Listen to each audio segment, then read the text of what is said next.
What's happening, guys? This is Logan Robinson from Hear the Spear, presenting to you by NoleGameday.com. We're here live on a wonderful, fantastic Wednesday afternoon again, enjoying the lunchtime shows. But we've got a lot to talk about in this show this afternoon. We've got Scrimmage Scoop. We're going to talk about what Mike Norvell, Gus Malzahn, Tony White had to say, a little bit of nuggets from that first scrimmage that Florida State held.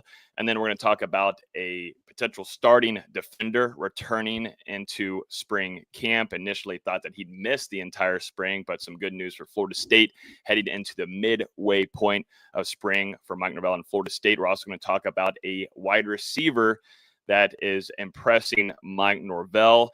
And then we're going to talk about some injuries. Florida State starting to load up a little bit in these injuries. 3 more players will miss the rest of the spring. And then we're going to talk about a couple of commitments in the 2027 class, along with some updates from VZ on some basketball. Luke Laux getting a lot of work done right now. But with me this afternoon is Dustin Lewis, our editor-in-chief at NoleGameday.com. And over to the very end is Austin VZ, our lead basketball writer. Gentlemen, our second show, lunchtime show, last one did pretty well. We're going to give this one a shot again, but how we doing? I'm enjoying it. I'm enjoying the change-up so far, but, it's good to be back for another week. And now Florida State, about hitting that halfway point of the spring, just wrapped up the 7th of 15 practices on Tuesday evening. And, yeah, a lot of developments to go into after that first scrimmage.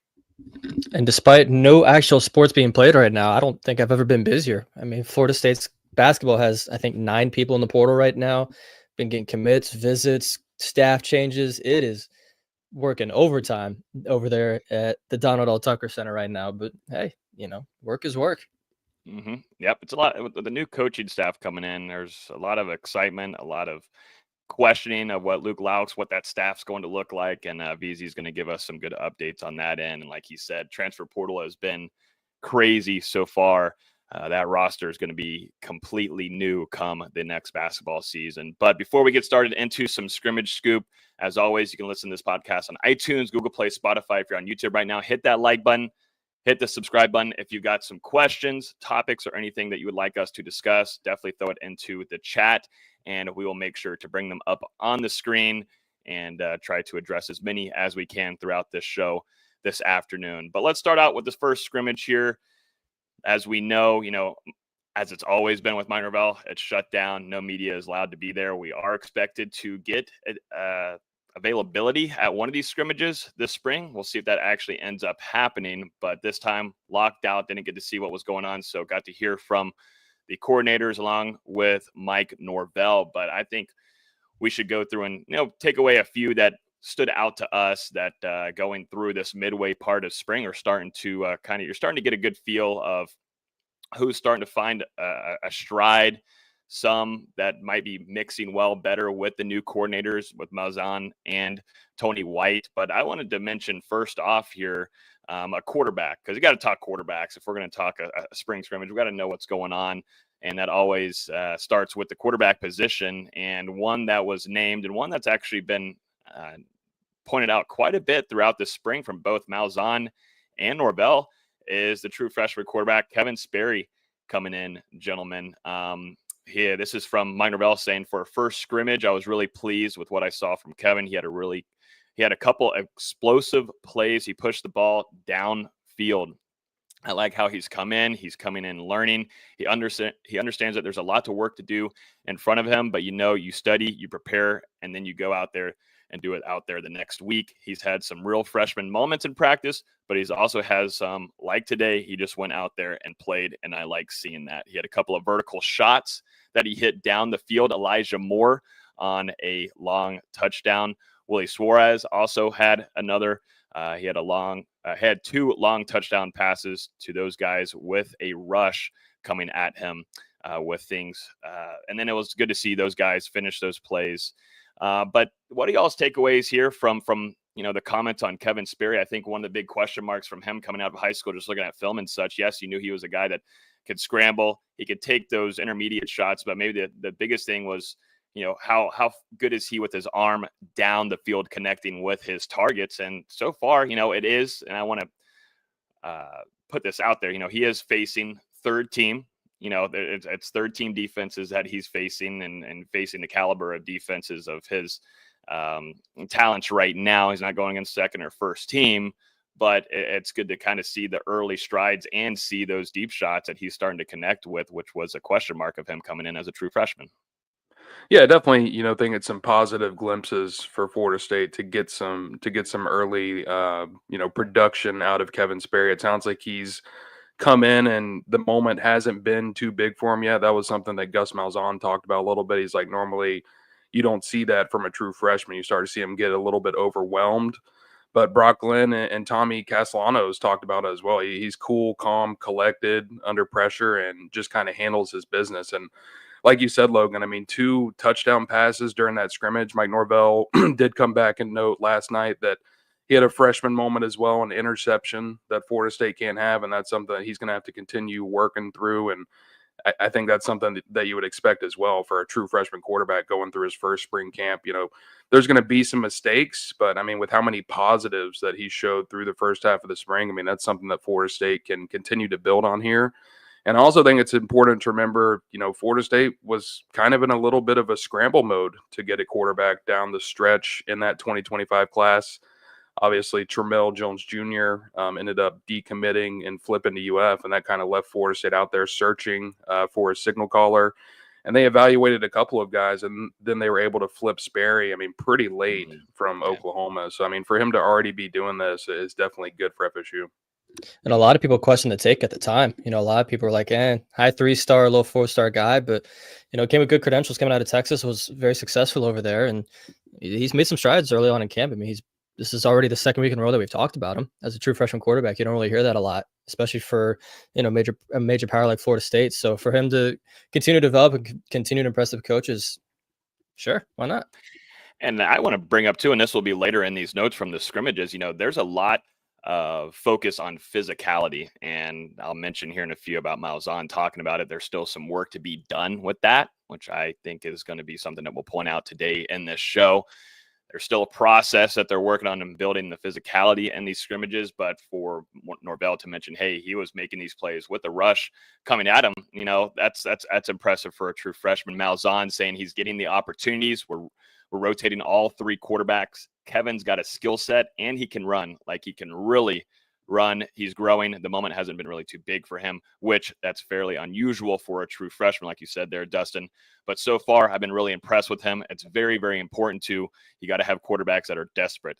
Desperate to be the best that they can be. And I think all of the 3 of these guys have really showed that through the first 6 practices. So yes, Kevin Sperry, true freshman coming in, he is going against some 3rd string guys, but to see some slow growth here and to really this not being a huge moment for him is I want a quarterback with some confidence. I think Florida State has lacked that a little bit, that built in year by year for Jordan Travis, and we saw that growth.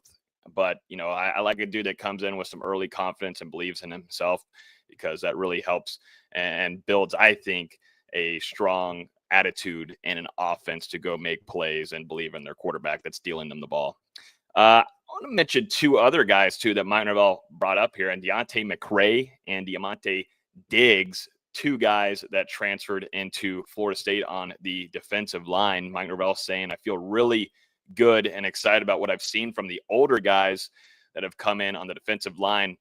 Norvell was saying after the scrimmage, Deontay McCray has done a really nice job, and Diamante Diggs, I think he's probably further along than what I thought he would be. Now, I don't think this is too much of a crazy shock. These guys have had experience, but it seems like, to me, with how Tony White's using him and trying to figure out the personnel, because that's going to be really intriguing for us, which we won't, I guess, find out. Maybe we'll see if there's media availability at these practices, Dustin, in the fall camp. I'm starting to lean that we probably won't. We might not find out who's on this defensive line and where they fit best or where they're going to be at until Florida State faces Alabama. But I don't think it's too much of a shock. Some guys with some experience at the college level are maybe finding an earlier stride than some of these other guys. But it's good to hear these 2 guys, though, because you want to have that depth and have guys that you want behind James Williams, and also to what you have on the inside with a guy like Darrell Jackson. Yeah, I think it's a good thing for Florida State that these guys, are being name dropped by Mike Norvell. It's not that they're in the question that's being asked to Mike Norvell. he's being asked about the defensive line, and he's going ahead and bringing these guys up first, which is big for Florida State because, like you said, they're experienced. They played a lot of football. And, I mean, both of these guys should play a big role on this defense in 2025, especially, McCray coming over from Western Kentucky. Very good against the run, a guy who's improving, getting after the passer, and there's potential that he could end up being a breakout player, just like we're talking about for James Williams coming in for Nebraska. I mean, those are two guys I think could really pop on that defensive line. And then same thing with Diggs. I mean, he's just got so much experience starting out his career at the FCS, playing at Coastal Carolina last season. I think all three of those guys, and we've heard some really good things about Darrell Jackson as well. So, I mean, that's a good thing that front four, those trenches are getting some love here. And Mike Norvell, talking about those two veterans, he went on to say that he really likes that young group of defensive linemen too. I mean, mentioned the Desir twins, said that those two guys have continued to show up. It seems like they've been a little bit ahead of schedule compared to what Florida State expected whenever they early enrolled a couple of months ago. And then, I mean, Tylen Lee, Kevin Wynn, we talked about Jesse Harold and the weight that he's been able to put on since he got to Florida State. I mean, a lot of those guys, that young crop of defensive linemen, it seems like Florida State has a really, really bright future in the trenches if those guys can continue to develop. Mm-hmm. Now that you mentioned Darrell Jackson, I had him noted down in here. Tony White, after the scrimmage, giving us some scoop here on a play that Darrell Jackson had missed in the red zone, messed up there, had to make up for it, which he did. It was just really about understanding where he needed to be and understood the correct assignment and made a 4 to 5 yard tackle for loss there. And that's something that I think all of us, when talking about Darrell Jackson, what he's going to bring to the table. He's got a lot of physicality. He's a big guy, strong as hell, but understanding technique, where he needs to be, correcting assignments, and building as a player overall and getting into that leadership role too could take him into being a potential first round, early second round, one of those kind of projected players. Like Tony White believes he can be one of the best, if not the best, defensive tackle in the country, with Terrence Knighton now coaching him and Odell Higgins as well around. But still, to see Darrell Jackson make these strides is huge. And we've been hearing about these strides since really tour of duty workouts, with a lot of these newcomers coming in and these interviews showing how big of a leader Darrell Jackson has turned into being. So I think that's great to see where it matches into, correcting things. And that's something that I wish Mike Norvell would be a little bit more open in whenever he's speaking to the media and talking. I think he's been hesitant now of saying much of anything. And beforehand too, was a lot of coach speak as well, but now you can't barely get anything out of them. Now you have to go to Gus Malzahn or Tony White. Tony White's great in explaining a lot of things. And he's kind of more real with you, of saying, hey, this is where Darrell Jackson screwed up. This is where he messed up. But then here's how he responded and did this better, and gets really detailed into the plays, where you don't get that from Mike Norvell anymore, which sucks. But, maybe a win, maybe against Alabama, will kind of break the ice there to where he wants to get a little bit more explain things more. But Gus Malzahn still doesn't want to explain a whole ton of things either, but he did note on a few guys as well here. I want to mention Luke Pettibon. It's very rare to see Gus kind of go out of his way unless prompted to or asked from the media of naming somebody that impressed him. But he mentioned Luke Pettibon, saying, first of all, Luke is doing an outstanding job identifying everything. He's a veteran guy and has played a lot of football. Luke is off to a great start, and I've been very impressed with him. This is the Wake Forest Transfer Center, and I've been very high on the importance of what Luke Pettibon is going to be bringing to this offense as a whole, of building that chemistry and being that glue to the offensive line, which was the worst in college football, potentially history, last year as we viewed it. What are y'all's thoughts on the offensive line as a whole? But, Luke Pettibon taking this stride here, and it seems like Gus and him are starting off really nice, just 6-7 practices in. Yeah, I think it's big for Florida State. I mean, obviously, you brought this guy in as your Maurice Smith replacement, and you look at what he did at Wake Forest. I mean, a very impressive career in the ACC, and someone who Florida State was able to actually face a couple of times before recruiting him to Tallahassee in the transfer portal. I mean, it's a veteran guy, a guy going into his 5th, 6th year of college. I mean, he's kind of seen it all. And, in his introductory interviews, I've just been impressed with the mindset that he brought to Florida State. And, with the way that it sounds like he performed in his first scrimmage, everything is really paying off so far. And, he's come in, he's not trying to force a leadership role, but, this is a guy who I think will be a voice in that offensive line room for Florida State in 2025. And, one thing that Gus also mentioned is, the offensive line has still been kind of moving pieces around, tinkering to try and figure out where guys fit. But Luke Pettibon, I mean, he's got that center role on lock. And, I mean, he had a good scrimmage out there. And he talked about it. I mean, he's had some fun battles with Daryl Jackson already. And I'm sure that's just going to continue here over these final 8 practices. Yeah, obviously it's tough without seeing it. We're having to take these coaches and these players at their word for it. And, coach speak is coach speak and player speak is player speak.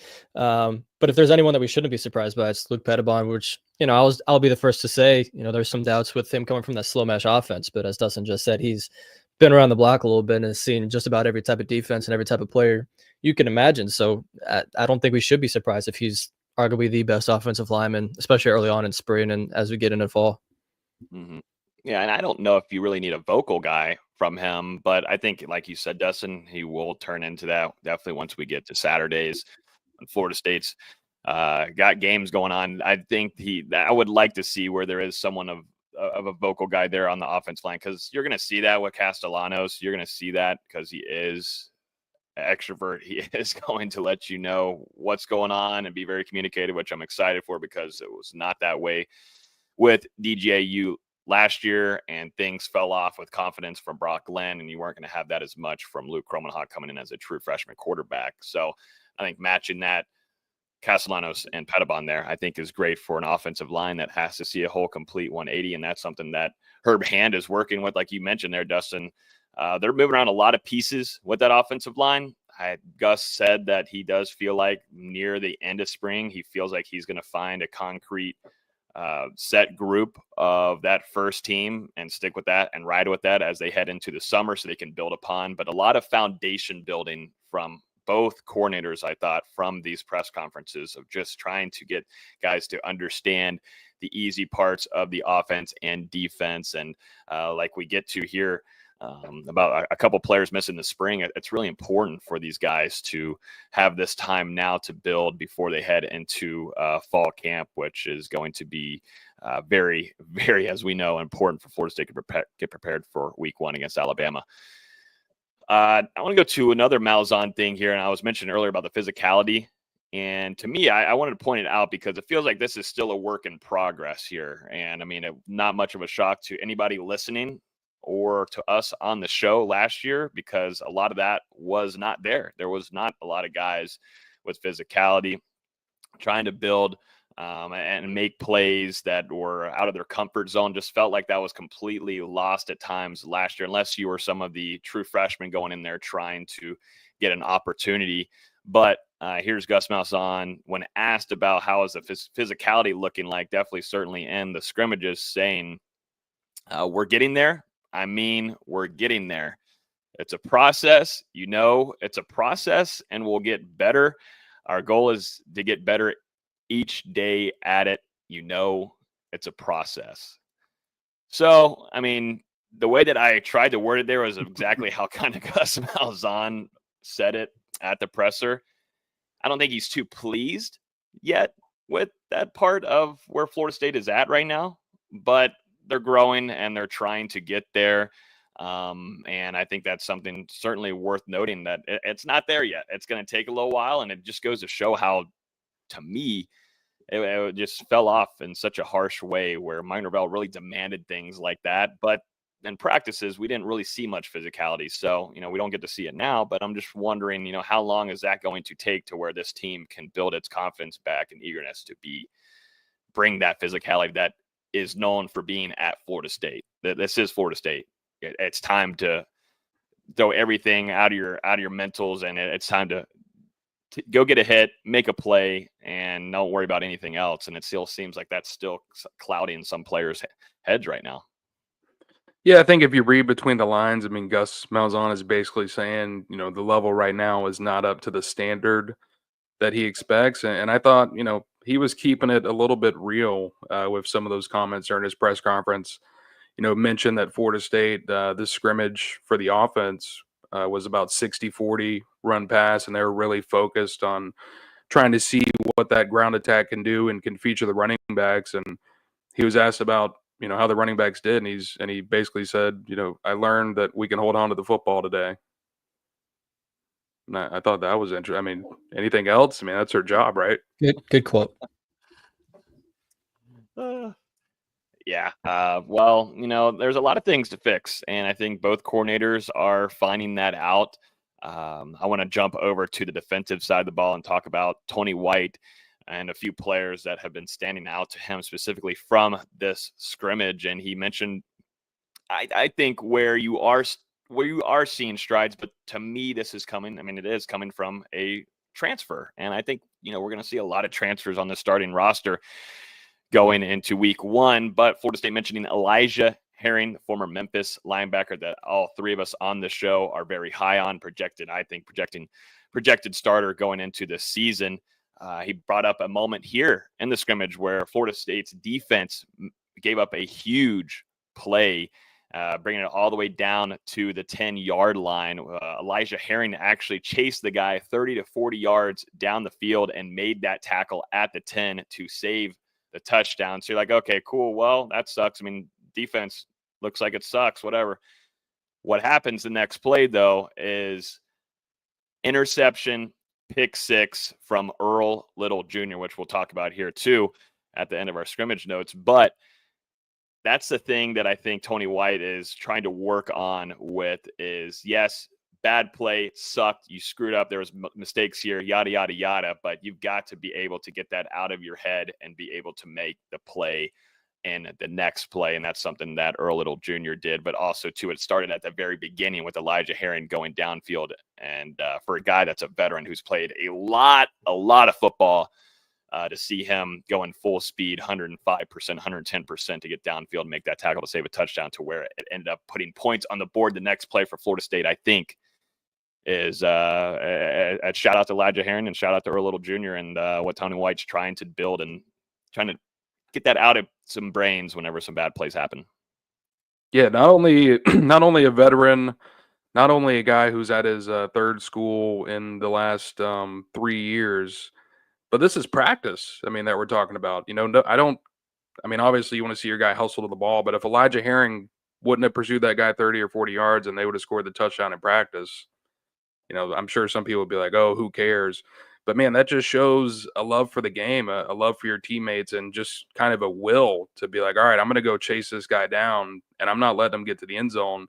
You make that stop, and you're like, all right, offense has a 1st and goal. They're probably still going to score anyway. But that's the beautiful thing about defense. I mean, they can flip a drive at any point. And now Florida State, switching over to this new defensive scheme after last year where, as we know, FSU could not force a turnover to save its damn life unless it was someone muffing a punt. Yeah. It was rough last year. They're really focused on flipping that back around. And, yeah, like you said, Earl Little Jr., pick 6. So those are the kind of game-changing plays that you want to see. And I think it's big for the players as well to see that what's being called in this defensive scheme can lead you to success. It can lead you to create a hustle play. It can lead you to create a turnover. It can lead you to flip a drive and flip the field. So these guys have to believe. And that was a thing that really stood out to me during that press conference with Tony White. He talked about that guys are starting to see the calls from the system, what he's saying, and that it works. And you mentioned that Darrell Jackson play earlier, that was, directly from Tony White. And he said after that play, Darrell came over and he's like, I see it now. So, those guys, they're starting to click with it a little bit. You got to remember, this is a new scheme. And I think now as you get to the second half of the spring, and obviously once you get to fall, they're going to be more comfortable and just playing as fast as they can out there in this defense. Mm-hmm. I really want to know what personnel was out there on that play where Earl Little Jr. brought that pick back to the house, because let's say if I was first team on first team, where if Jalen Lucas was out there, if Earl Little Jr. beat him back to the crib on that, then shout out to him or whoever was out there. There's some speedy guys. If Squirrel White was out there, Earl Little Jr. might have some speed on him. But yeah, and two, like you said, you never know what Tony White could be throwing at you. You never know what kind of opportunity that could bring. I wonder if there was a blitz play called, blitz package to where, it messed up the quarterback there and allowed for Earl Little Jr. to come away with that interception. But all we can do right now is just use our imagination like I'm doing here on this show today. I want to mention, too, Tony White talking about the offense. And he said that it feels like it's slowly building an He said, just overall as a defensive coordinator for him, he said it's easier to combat against an offense with schemes and personnel, but when an offense starts believing in itself, you're not going to stop them. It's not easy to stop. And I think that's something that Florida State, as we were talking about, like Luke Pettibon and trying to build upon some confidence on the offensive side of the ball and the way that Gus Malzahn works. And this is something Tony White was also mentioning, with Gus Malzahn, there's a lot of aggressiveness there and confidence built within just the way that he works as an offensive coordinator and how he worked previously as a head coach. But something that I think Florida State absolutely needs to build upon is confidence and be aggressive on the offensive side of the ball. They need to have some anger and some kind of tenacity, because absolutely we saw none of that last year. I mean, I could put Deer Lake Middle School, shout out Deer Lake Middle School in Tallahassee, could put them out there, might have found more yards than how Florida State played offensively. There's got to be some kind of, which I love that Gus Malzahn is going to be bringing, but some kind of anger, man, some kind of attitude that almost kind of just makes the defense think a little bit further than maybe they should. And to take, this next play, we are going to dominate you. We're going to dominate you on this drive. We'll dominate you on this third down, 3rd and 1. We will dominate you. That's something that I feel like has got to build within. Hopefully the start of that is in the spring for the offense, gentlemen.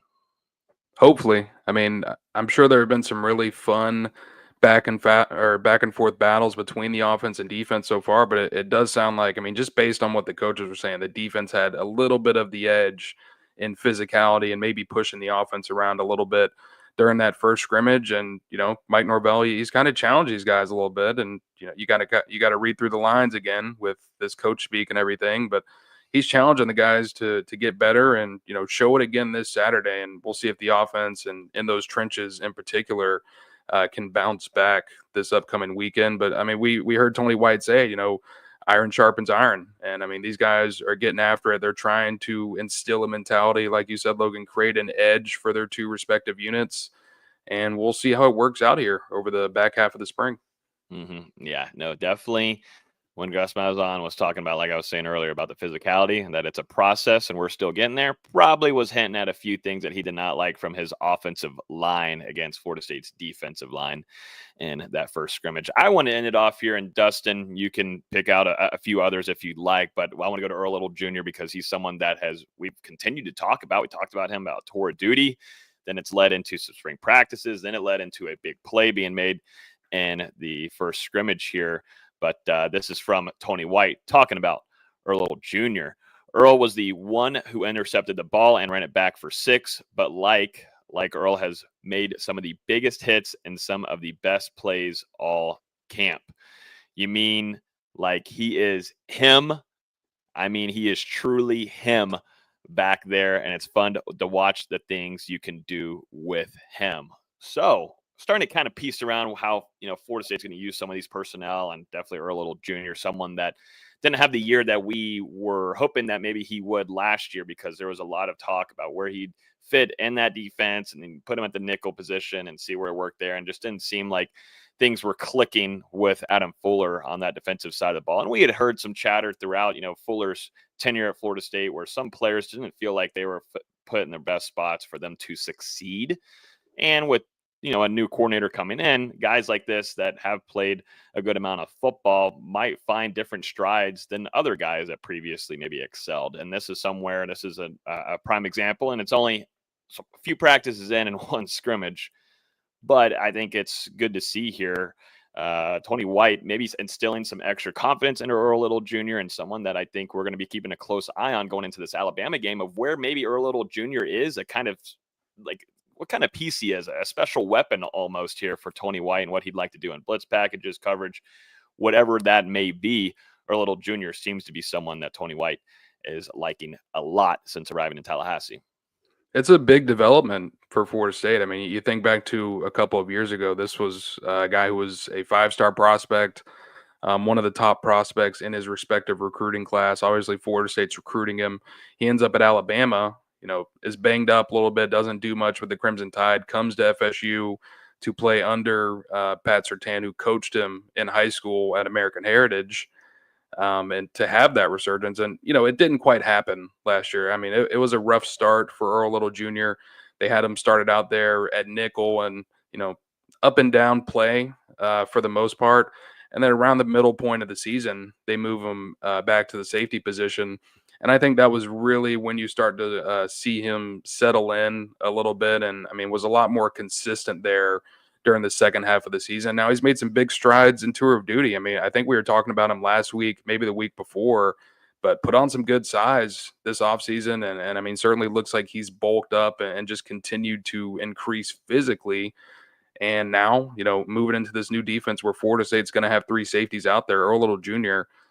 Seemingly has been the top man in that group through the first half of the spring. And he's getting a lot of love, and not just from Tony White. Mike Norvell has harped on him a couple of times. You've heard it from some of the receivers that we've spoken to as well after some of these practices. So I think, this is a really, really nice for Florida State, because you look at that defensive backfield and there's a lot of talent, but there's just not a ton of experience. I mean, you need a guy like Earl Little Jr. going into his 4th year at the college level to really become that dude for this defense in 2025, alongside guys like, Shaheem Brown, who we're going to get to in a minute, Edwin Joseph, who may be out for the rest of the spring, but obviously has a bright future here in Tallahassee. And I mean, some of those other DBs in that safety room. Yeah, here's Earl Little Jr. A good look here for our video watchers, but here he is. I mean, he's certainly put on some size here under Coach Storms, but really interested to see where he fits and how Tony White wants to utilize him in this new defense. Is there anything else too that you want to note on, D-Lou, from scrimmage number 1? Anything that you have also noted? I would just go to the running backs real quick, because I mean, yesterday after practice, Mike Norvell spoke very highly of Samuel Singleton and how he's continuing to make strides ahead of his 3rd year at Florida State. Sounds like he had an impressive scrimmage, and obviously everyone knows about his speed. I mean, we all remember that kickoff return for a touchdown in Duke back during the season. But it was his patience and his physicality and running between the tackles, running inside, that really seemed to stand out to Mike Norvell from what he put forward at the scrimmage on Saturday. So it sounds like he's becoming a more complete player, just as he continues to grow at Florida State. And he's been getting some increased time, because Mike Norvell did reveal Roydell Williams has been a little bit limited at certain stretches. Sounds like that they're getting them back closer to full strength, but at least for that first scrimmage, Samuel Singleton was taking a ton of reps out there and impressing. And Jalen Lucas, I mean, had an explosive run as well. So good to see him continue to make progress, after getting back from that season-ending injury. Mm-hmm. I always got to say what's up to our guy Terrell. What up, my brothers? Logan the Brains, Austin the Great, and hey, Dustin. That's Terrell for you at all times. Still gonna have to get that cut eventually, D-Lou. I don't know. We're gonna have to put some sort of bet in for week 1 against Alabama, and I got to see if we got to shave that head or not. He'd have to be a lot nicer to me for me to even consider it. Yeah, he does. He might need to start, and that way. There's a question here on YouTube asking, how competitive do y'all think we really will become the Bama game? And to me, it comes from what we've been discussing quite heavily on this show today, is physicality.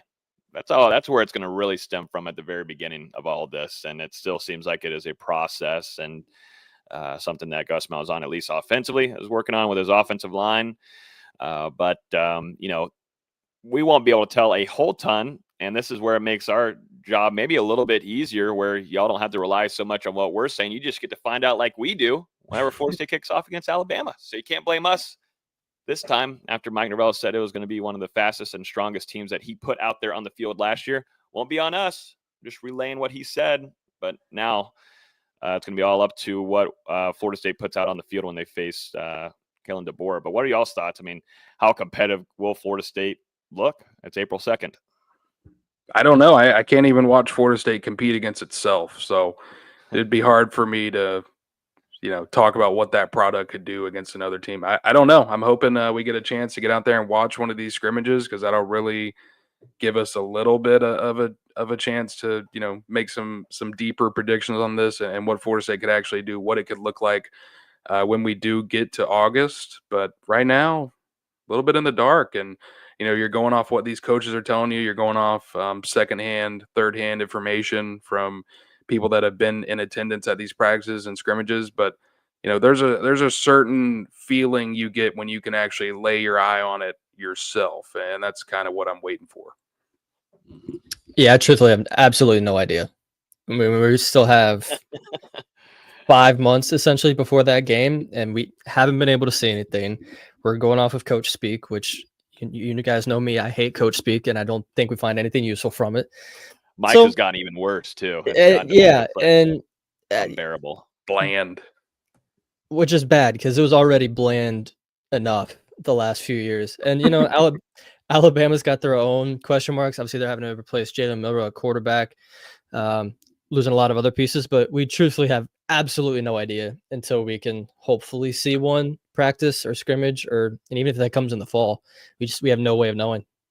Yeah, we'll see. Like I was saying earlier in the show, we might have media access to a spring scrimmage itself, but then, how does that work? How much info can we relay? We couldn't do that much previously the last few years anyways with practice reports. But see, we'll just, I think we're all going to find out no matter what we see in the scrimmage, because there was things that we saw last year, which we thought looked promising, that ended up looking god awful on Saturdays. So I'm going to go ahead and say I don't really give a damn about what I hear, what I see, if I were to be in attendance, because if there is a scrimmage, I would like to make it up there for that. But, there's some things that you can kind of take away, but you're not going to find out until I've been pressing is there's got to be an attitude change on both sides of the ball. And really more importantly, on the offensive side, I feel a little bit more secured on the defensive side. And Gus Malzahn, I'm not saying I don't believe in him and putting that together, but it is going to be going to take some time. And I think it's going to take the entire spring for it to do so. And like Gus said earlier, it's a process. Let's go over to a positive note here. D-Lou, we got some news, a little nugget here from Mike Norvell last night talking about Shyheim Brown, someone that he listed that would miss the entire spring. He returned to practice in a little bit of a limited way, but he initially thought that he was not going to be available at all throughout the spring camp. As we know, Conrad Hussey, too, is expected to miss the entire spring due to rehab of an injury. But I think this is some big news and some important news, because Tony White, I think, will really, to me, Shyheim Brown has a very high ceiling and is one of the more naturally talented guys on the defensive side of the ball. And last year was last year. I'm really interested to see what Tony White can do with him, and I'm sure he's really excited to have him and to be able to work with him for the remainder of the spring. There's still a lot of time to get work done with him. Yeah, well, one thing we learned, Mike Norvell, not a doctor. But either way, Shyheim yeah, maybe Shyheim not Brown. Only 6 practices in. Hey, Shyheim's back. Shyheim able to get back out there. I think we talked about it a couple weeks ago. Whenever I was at Pro Day, I saw Shyheim out there, supporting some of his former teammates. And at the time, I didn't see him to be, visibly hampered in any way. Didn't seem to have any braces on an arm or a leg, and was moving around just fine. And then the second practice B-roll footage was released by FSU last week as well.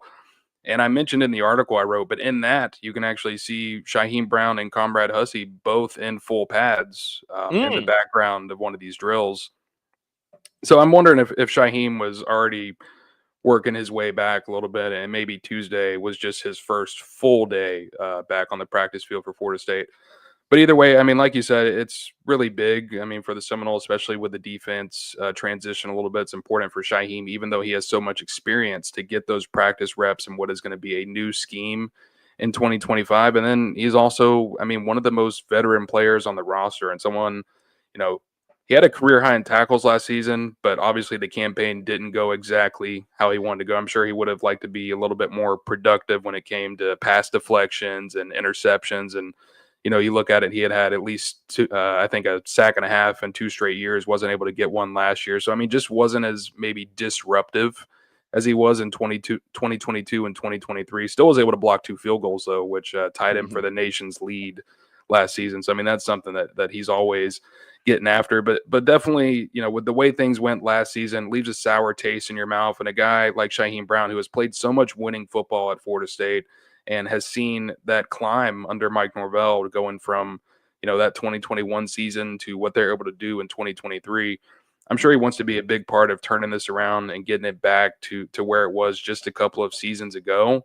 And I mean, he's got a chance to be an impact player on this defense in 2025, obviously.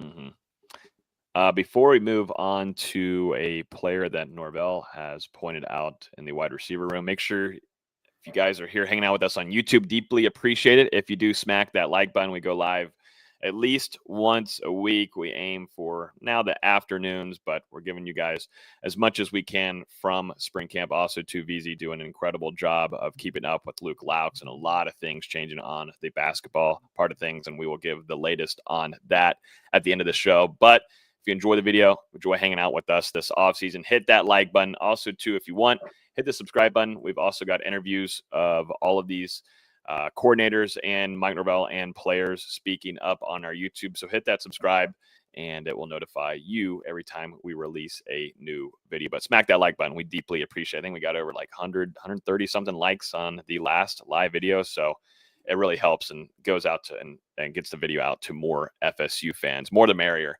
All right, let's jump into a wide receiver that Mike Norvell has named, someone that has stood out to him. Like we were mentioning earlier, Mike Norvell has not. He's kind of been bleak on a lot of things. But so when he says a player, we got like, oh, here we go. Let's get the article ready, baby. But he named Jaylen Brown, former LSU transfer wide receiver, as someone that is impressing early in this 2025 spring. He says, a guy I'm really proud of for the last week plus. I'm seeing some positive strides in Jaylen Brown. He's got great ability. It's just the consistency of that performance, that push and strain, and he's growing up. For the things he did when he got the ball in his hands were great, but the things that he was doing without the ball in his hands too, that's what he needs to show. I thought he had a good day in doing that. So I think the thing here that points out to me is that he's growing up. There's number one. And then number two, the things that he's doing outside of when he doesn't have the ball in his hands, because we saw games last year where that surely was the case, and some instances where there was some collapse, I felt like, and blocking definitely too, and where could maybe have utilized his speed. And what was that pick six? What was that game? Was that SMU? SMU. Yeah. Yep. The SMU game there where, Jaylen Brown just kind of looked like lackadaisical and trying to make a play and trying to save a touchdown from happening. The little thing, really, actually, they're big things. And what Mike Norvell emphasizes on and his offenses is wide receivers making their blocks and doing things away from when they do have the ball in their hands. And that's something that where he, like mentioning, has to grow up in and get better at. And Jaylen Brown, I'm sure, too, having Squirrel White in the building as well, a guy with some veteran experience, is helping and maybe helping build some growth and some leadership there for Jaylen Brown, because those two guys are going to be some of your speediest on the roster, and where Florida State is going to want to take those explosive and speedy shots downfield. Good to see Jaylen Brown making some strides. Yeah, I thought you kind of said it all. It was a disappointing first season in Tallahassee for Jaylen Brown last year. A lot of hype for him coming over from LSU after Florida State recruited him out of high school, and just wasn't able to reach that level for whatever reason. We saw some flashes in practice. It just never really got out there onto Saturdays. Dealt with some injuries as well. But Logan, you kind of went over it. It just felt like he got pushed around a little bit. As a receiver, as a guy, trying to block, and then the effort at times. I mean, it makes you question. So it's good to see him respond a little bit. A couple weeks ago, Mike Norvell publicly challenged both Jaylen Brown and Hakeem Williams to take that next step. And then now, we get a mention of both of those guys along with Elijah Moore after the first scrimmage. So it sounds like they're taking to that challenge and they're pushing themselves. And I mean, they surely have to after how much this wide receiver room faltered in 2024. And that's a big reason why, you mentioned Squirrel White. FSU brought in Deuce Robinson. They brought in a high floor true freshman like Javon Boggs. they've got some guys in this room where, if you're a returning guy and you don't show some real progress here, Tim Harris Jr., he's going to have a different guy out there on the field in 2025. Yep. Bring it on, baby. More competition, the better. Let's jump into here before we jump into some recruiting, where Florida State landed a few commitments. We'll finish off here in some news, some more injuries, man. And it feels like it's just been piled on throughout the spring. But, I'll take some of that as long as, they're not season-ending injuries, which that hasn't been the case yet. When there's physicality, which seems like hopefully that's an uptick from what we've seen previously at practices, you're probably going to have a little bit more of some ding-ups and some guys that are going to be at least limited or going to miss some time. And that sure is the case here with Jacob Rizzi, Daniel Lyons, and Caleb Lavalle coming from UNC, the transfer linebacker there. This is what Mike Norvell had to say. Jacob Rizzi and Caleb Lavalle will both miss the rest of the spring. Nothing that's going to affect the fall, but unfortunately, they will miss the remainder of spring practice. They should both have work in the summer as we lead up to fall practice, as well as Daniel Lyons. Just to have a few guys with some bumps and bruises, but it's really great opportunities for young guys to show, for new guys to show where they are and continue to take great steps in developing competition and depth. So him emphasizing some more people, second stringers, third string, going to get a chance to jump up and get some more experience. But to me, like I was just saying, it's great. The physicality nature, that stuff's going to happen. It's football too. At the end of the day, things are going to happen. But it certainly hurts people like, really anybody, because there are two new coordinators coming in and you're trying to understand the offense and defense and building the foundation there. And guys like Daniel Lyons trying to build and see what he can do under Terrence Knighton, Tony White, and Caleb Valle too. And in the linebacker room with John Papuchis now leading the charge as being the linebackers coach. But, and Jacob Rizzi and, Herb Hand, it's just missing time definitely blows, but at least it's not summer or fall. Kind of like a season-ending injury. You don't want those. Yeah, it definitely stings, but you kind of talked about the bright side there. With all these guys are expected to be back, if not in the summer, then by fall camp. No one at this point has suffered a season-ending injury for Florida State.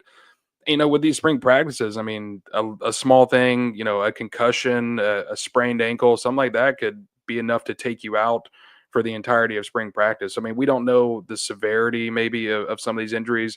I know we did see in that video of the Deuce Robinson highlight, you can see Lavalle in the background there on a cart, and it looks like he's got a pretty big boot on one of those feet. And I saw another picture of him walking into practice alongside his brother, who is a recruit that FSU is pursuing in this 2026 class. And yeah, it looks like he's on a scooter. So, I mean, he's definitely got something he's going to be working through. Maybe similar to Jason Jenkins, who we've seen with that boot on as well. We'll see how it goes for Florida State, but yeah, I mean it does kind of feel like the injuries are piling up a little bit. Conrad Hussey, Jalen Early, Gunnar Hansen, obviously Edwin Joseph. There have been some guys that are potentially starters for you or in that two deep who are now out for the spring and missing these valuable practice reps when you're talking about transitioning to a new offensive and defensive scheme. And, we'll see if some of those other guys in the background are able to take advantage now of these increased opportunities. Mm-hmm. It's not crazy ideal. Just coming from the scrimmage, though, the first one, Norvell did say, yeah, there's some guys that had some bumps and some bruises, but no significant names, though. injuries. Yeah, no names. No names. Got to keep it. It's a spring, Mike. Come on. You can detail a little bit more, man. Come on. Give us a little something. He can't. He's incapable. It's just like we didn't get to hear that Dustin Hill had he tore his ACL in spring practice. We didn't hear about that until late May, maybe even June, when he was on one of those booster tours. Yeah. Just, I don't understand the hiding of that in the spring, but you know what? I'm not a head coach at a Power 4 conference, so I don't know what I'm talking about, I guess. But yeah, that's the scrimmage. That's the full updates there, I think, all throughout spring practices and the scrimmages. I think, too, Mike Norvell did mention Omar Graham last week. I want to say Omar Graham Jr. Impressing and looking good, and that doesn't shock me one bit. I'm I'm really excited about the tandem of Elijah Herring and Omar Graham Jr. and like guys like Juice Cryer, just depending on how he's looked getting back after his rehab too as well. Like I'm really excited about that linebacker room. We've heard really good things too about the tight end room. So, just take it for what you will. It's all up to you now. We're allowing you guys, the viewers and the listeners, you just kind of imagine what it could be. And also, too, don't take it for what we say. If some player, Jalen Brown's stunned and then he has a tough game against Alabama, not on us. Not on us. This is what the coach Blame Mike. Yeah, that's right. Instead of blame Jameis, it's blame Mike now. Who remembers the blame Jameis trend on Twitter? Yeah, that was a I'm not sure a fun period there for FSU's PR team, but whoever, if y'all remember the hashtag blame Jameis, please put it down in the chat. All right, commitments real quick, Dealer, before we end it off with some basketball with VZ. 2027, it's 2025, but Florida State has landed some 2027 commits. Take us through there. Don't have to mention a whole ton because it is 2027, and a lot of things can change, as we know in Florida State's recruiting. Past history, definitely at the high school level. Just enjoy what we're telling you now, and things can change, but Florida State landed a few commitments here. Yeah, I'm sure Florida State fans have got to be fired up after the Seminoles pulled in 3 2027 commitments over the past 7 days, getting Tribe 27 off to a great start. And I'm sure, over the next 2 years, none of these guys are going to decommit. They're not going to visit other schools, and they're totally locked in with Florida State. But luckily it is a DB. So Coach Sertan's group, but couple DBs, you got a wide receiver coming in. So we'll start here. Last Wednesday, actually, right after we hopped off the show, Florida State got a commitment from 4-star defensive back Mekhi Williams. And then on Monday, they landed 4-star wide receiver Cornelius Purdy. And then yesterday, 4-star defensive back Bryce Williams. And one thing I will note, you're already getting a little bit of Florida State locking down the Sunshine State in that 2027 class. All three of these guys from the state of Florida, and just going into their respective junior seasons. But based off what they've shown so far, all of them look like they're going to be among the top players in the state once they do get to that point where they're rising seniors in that 2027 class. I think it's a good start for FSU. Now you look at it, FSU has 3 4-star defensive backs pledged in Tribe 27. Jalen Scott got that started for FSU a couple of months ago. He's actually from the state of Alabama, but now dipping in and getting some talent like Bryce Williams and Mekhi Williams. It's going to be big for FSU. And then also Cornelius Purdy there on the offensive side of the ball. He's an athlete, plays both ways at the high school level, but it seems like, and he's obviously got a ways to go in his development. It seems like he's probably going to be starting off on the offensive side of the ball once he does get to Tallahassee.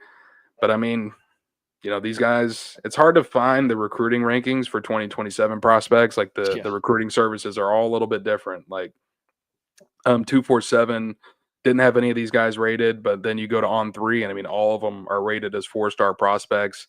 And I think Rivals now has FSU with the number 1 2027 class in the country. So watch out. A lot of time to go. I'm sure, Florida State fans would like to see some more names added to that 2026 class here as we start to get closer to the summer. But hey, number 1 class in Tribe 27, and we'll see if Florida State's able to hang on. But I do think you have to give Pat Surtain, just some major props here from what he's been able to do from a recruiting standpoint ever since he got to Florida State. It just seems consistently, class after class, this is a guy who is bringing blue chip talent to FSU, and it looks like it's only going to continue here in 2027. Mm-hmm. Yeah, no, Surtain is always going to load up on talent and the defensive background. I feel like if you're any coach, though, a defensive backs coach, you're going to find success on the recruiting trail as well, just because of its heritage of having some stars in the defensive backfield.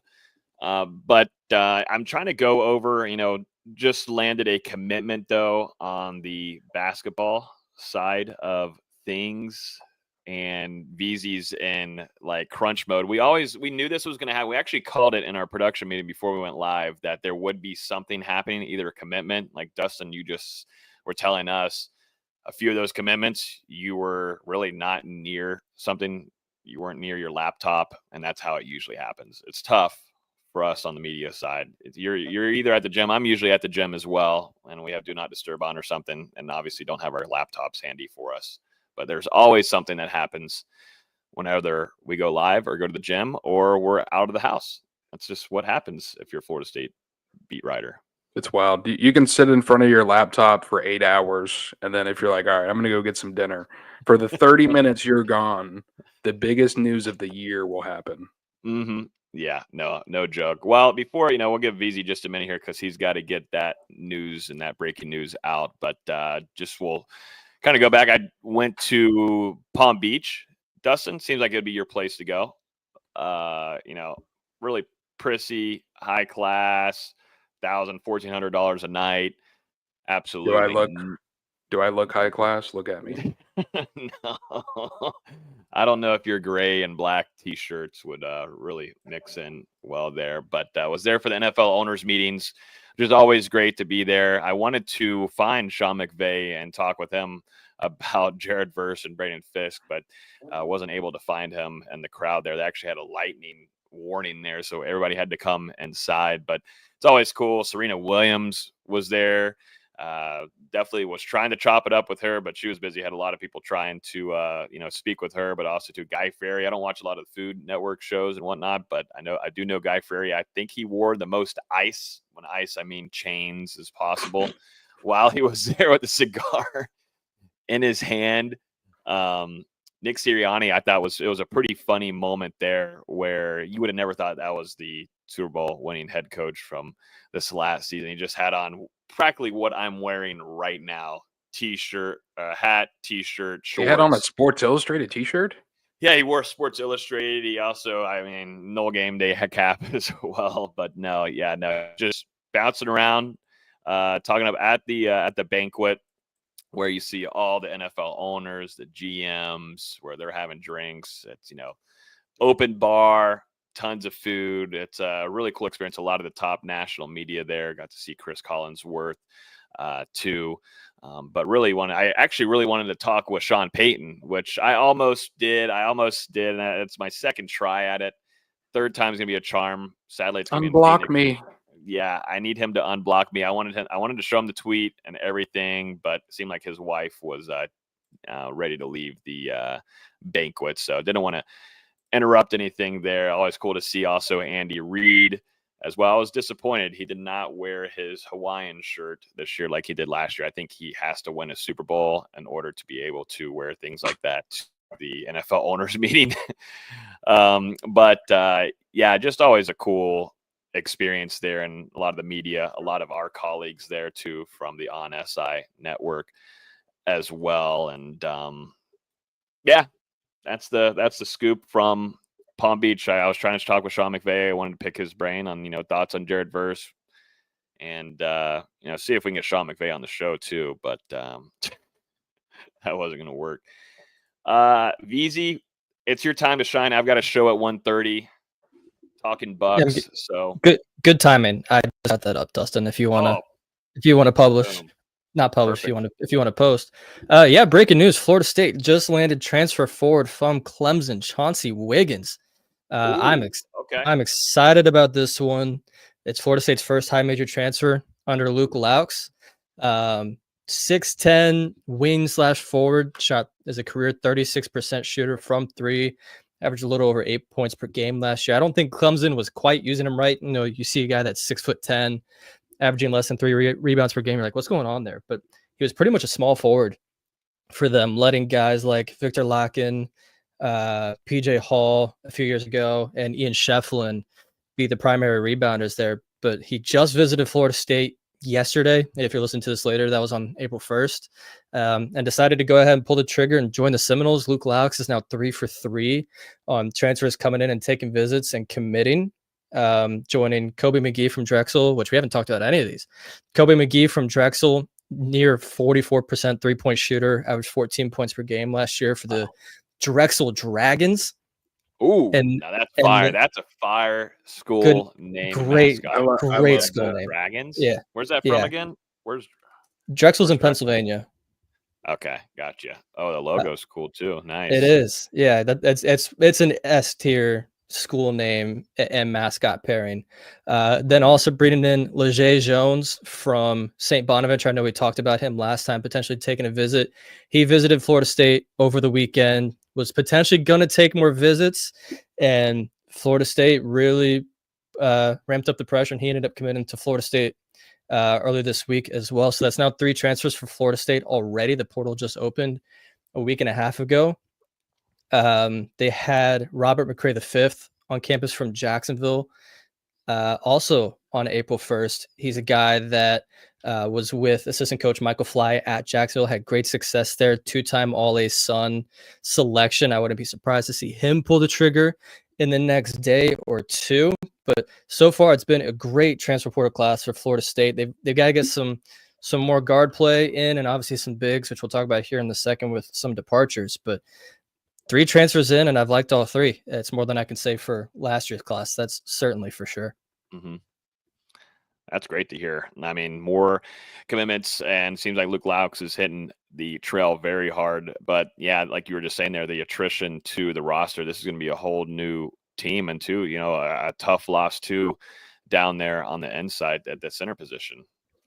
Yeah, Malik Ewan hit the portal also on April 1st. Everyone's like, oh, April Fool's, right? No, not April Fool's. This was a long expected move. I don't want to say anything too negative about the kid, but let's just say there's some intel coming out that he's not doesn't necessarily have the best attitude. And Luke Laux is heavy on the personality and the work ethic and the fit, you know, personality wise, as talented as he is. You know, there's some stuff behind the scenes that Florida State wasn't a huge fan of. But he's super talented. I mean, he's the most fun I've had watching a Florida State player since Scotty Barnes, probably. He's as talented as anybody as Florida State has had in the last decade, really. And he's going to have a huge market. He's probably going to demand more NIL than Florida State's entire budget. And that's not hyperbole. He's going to get a massive payday. And the talent and skill level is well worth it. I mean, he really is that talented. Averaged 14.2 points per game, nearly 8 rebounds per game, led the ACC in field goal percentage. To me, he would have been an All-ACC selection, but he wasn't even on the ballot, which is one of the craziest things I've seen from the ACC in the last how many ever years. And that's saying something because the ACC has been a load of garbage. But he's super talented, and he's far from the only entry we've seen recently. Daquan Davis hit the portal a couple of days ago. He's already committed to Providence. We talked about Taylor Bowen last week. He's got visits set up with Alabama, SMU, and I'm already forgetting the third school. Chandler Providence. Jackson. I don't think it's Providence. Chandler Jackson's in the portal. Justin Thomas is in the portal. Anastasios Rozakis, Christian Nitu. Who am I missing? It's getting to the point where I'm forgetting everybody. There's a lot of them. There's a lot of names. We talked about Wackett and Botch last week. Jerry Dane is the last name I was missing, which a few people seemed to be surprised by that. Just because of his shooting ability. I think he shot 37% from 3 this year, but he's not great at much anything else. Can't really dribble, can't really rebound, can't really defend, can't really do anything else besides shoot. And, you know, you would like to be able to do some other things. And I think Florida State's so far done a pretty good job of overhauling this roster. I know a lot of people will want to see Trey Donaldson, who just hit the portal from Michigan yesterday. Tallahassee native, played at Florida High. A lot of connections to FSU. I've been told he wants to be at FSU. We'll see if that ends up being a reality. You know, obviously Florida State's got to make him feel like a priority and have the right resources set up for him. But that'd be a lot of fun to have a guy that was just a starter on an Elite 8 team come back home. I wouldn't be too upset about that. 100%. I love that. Tallahassee kid.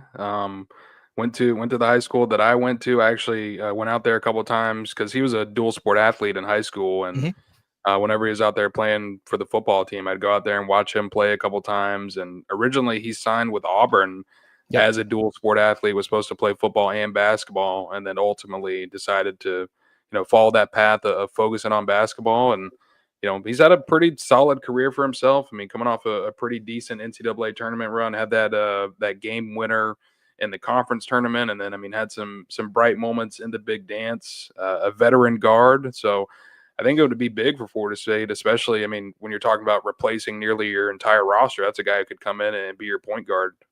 And Florida State hasn't necessarily had great guard play for the last few years. I mean, it's been since Trent Forrest, it's been guys like Raekwon Evans, who was fine, and Jalen Worley, who was whatever, and Chandler Jackson, who was whatever, and Daquan Davis, who was whatever. It's been a lot of these kind of guys. Trey Donaldson's better than that, and he has starting experience at Auburn, at Michigan, and the SEC and the Big Ten, the two best conferences this year. Coming into the ACC, I think would be, he'd get to showcase his skills a little bit more. Obviously, all pie in the sky. We got to see if Florida State even brings him in for a visit first, but I do expect there to be at least some level of interest on both sides. And I think it would make sense as Laux continues to overhaul not only this roster, but the staff, which we got to talk about a couple staff changes here too. Yeah, go right ahead. Jump into those before we head out over here. So the biggest one is Amoro Morgan. He was an assistant at Cal these last 2 years and was, I would say, probably their primary recruiter. Was big in landing Jeremiah Wilkinson, who ended up being ACC Sixth Man of the Year, landed on the ACC All-Freshman team. He's from Powder Springs, or Wilkinson's from Powder Springs, Georgia, so Morgan has experience recruiting in the area. Before that, he was an assistant at Loyola Chicago, South Alabama, Nicholls State, then an NAI school, and I believe a D2 school. Before that, so he's got a ton of experience, just started recruiting at the high major level in these last few years and has done a pretty good job. Also helped land Jalen Tyson in the transfer portal for Cal, who was a first-round draft pick last year. So he's got experience landing these bigger-time players. And Wilkinson's in the portal right now. We'll see if he follows Morgan to Florida State. Seems like Georgia's going to be the school to beat there, but wouldn't be surprised at all to see Florida State try and work their way in there. And then the last one, a guy I'm friends with, Chris Kent. He's going to be an assistant coach / player development director. He was the head grad assistant my first year as a student manager. He's an awesome guy.